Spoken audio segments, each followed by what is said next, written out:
గట్టునుంటావా Gandhi sir ఈ గట్టుకొస్తావా, ఆ గట్టునుంటావా Gandhi sir ఈ గట్టుకొస్తావా. ఇగో షేర్లింగం పల్లెలు ఇప్పుడు ఇదే పాట పాడుకుంటున్నారట. అలా ఎమ్మెల్యే ఏ పార్టీలు ఉన్నాడో తెలియక పరేషాన్ అవుతున్నారట.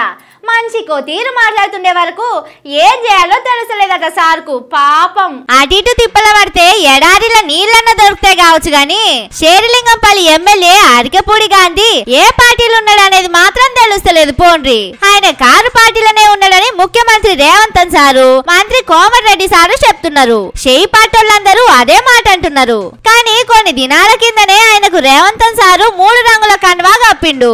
అటెనక షేర్లింగంపల్లిలా గాంధీ సారు కూడా చాలా మందికి 3 రంగుల కండువా మెడలేసిండు. ఈయన ఒక్కడే కాదు, మొత్తం కారు పార్టీ నుంచి 10 మంది ఎమ్మెల్యేలు కాంగ్రెస్ లో దుంకిండ్రు. కారులో మిగిలిన వాళ్ళందరినీ పట్టుకొస్తా, నేను గేట్లెత్తితే ఎవ్వరు మిగలరని రేవంత్ సార్ ఎన్ని మాటలు చెప్పుకున్నాడు. వెనకకు పోయే ముచ్చటనే లేదని మీసాలు కూడా తిప్పిండు. కానీ పాపం ఏమైందో ఏమో సార్కు. ఆ గేట్లకు తాళాలేసుకుండు. చేతులతోని కండువా కప్పిన ముచ్చట మర్చిపోయిండో దాచి పెడుతుండో గాని అరికపూడి గాంధీ సారు ఇంకా కారు పార్టీలోనే ఉన్నాడని మళ్ళా చెప్తుండు.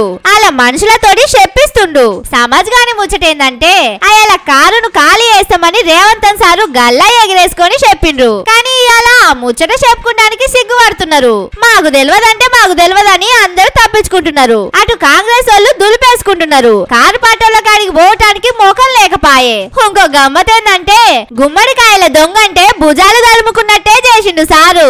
షేయి పార్టీ చేరినప్పుడు సోషల్ మీడియాలో పెట్టుకున్న పోట్వలు వీడియోలన్నీ తీసేసిండు. కానీ కొందరు వీటిని దొరకబట్టి బయటికి ఇడిచిండ్రు. అన్ని బయటపడే వరకు ఏం చేయాలో మనసున పడతలేదట. పాపం అరికపూడి గాంధీ సారు ఏ దిక్కులేని మియాపూర్ చౌరస్తా అనే దిక్కన్నట్టే అయిందని అటు దిక్కు ఉండేటోళ్ళు మాట్లాడుకుంటున్నారు.